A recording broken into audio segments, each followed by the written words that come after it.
salaamaaleykum salaamaaleykum dal leen a jàmm tey nag dañoo ñëw pour waxtaan ci benn affaire bu doy waar bu xew fële sa Daaru Muxti dañoo nekk ci jamonoy élection kii di Cheikh Bara Ndiaye ak Mara Niass dañoo booloo pour campagnal kii di Bassirou Diomaye Faye yi wéyal di ko def nag yi def ay mobilisation yu rëy fu mel ni Dakar Mbour Thiès feneen a feneen waaye dafa am lu doy waar lu xew comme niñ ko laan defee dañ doon def seen convoi di dem di saafara de nit ñi pour di leen sensibiliser ci vote beeg yooyu ci biir loolu rek lii moo fa xew.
ñoo ko gisandoo ay fetal leen gis ci li yàlla rek moo ci def sutura lu dul woon loolu dina am dina bu méttee métti Cheikh Bara Ndiaye rek dafay ñëwaat ci mbir.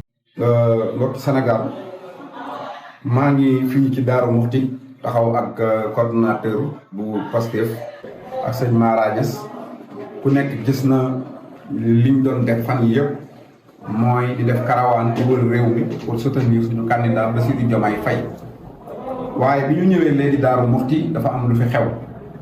mooy tentative d'assassinat bi may wax nag nekkul loo xam ne dañ koy wax nii par politique mais vidéo yi ñu ngi fi vidéo bi nga xamante ni Modou Diagne Fada ñun yëg nañ ni wut na ay nerveem taxaw buntu këram ba kël nappe kenn koo xam ne ci ñun la àndoon jigéen bundu xataal ko ba mu ñëw moom Modou Diagne Fada ci boppam nag nekkul lu ñuy laam-laamee moom ci boppam moo ñëw di ko enquêter boppam naan ko looy wut sama koñ ak sa baraasale yi nga takk bi ñu demee provoqué ñu ma ne leen boobu maa ngi yor micro bi ma ne bu leen tontu provocation parce que élection yi ni ma ko gisee dañuy gagné Daaru Muxti te ku xeex dañ ko yàq da ngeen ko déglu ci live bi nga xamee ne loolu am na mu bàyyi ko bi muy ñibbi man ñii la bëggoon a rey te dinaa leen wan preuve leer nañ ñi dinañ ko teg nii ci vidéo bi mooy sama oto day daw ci tali bi mu jël ñaari pick-up làq ko ci koñ ba sama oto toll jub ko mu daw 100 mètres baare sama oto ci digg tali bi xam nga kon damaa war a freiner beneen oto bi daw 100 mètres bëgg a foncer ci sama kaw yàlla moo ma dimbali sama chauffeur bi oto bi njëkk a foncer rek xamoon nañ ne dara mi ngi ñëw mu dévier jàll. loolu bi nga xamee ne rëcc naa leen parce que foncer nañ sama kaw oto dañoo jël balu fetal tiire ko balu fetal yi dinañ leen ko wan ci vidéo yi ngeen gis ko nii ñuy tiire. bi loolu amee ñu wàññi ko topp ful bi Mara Niass mii dañ koo dóor ay xeer bari na lool ñu blessé ci ñi ma àndal ay jigéen ay góor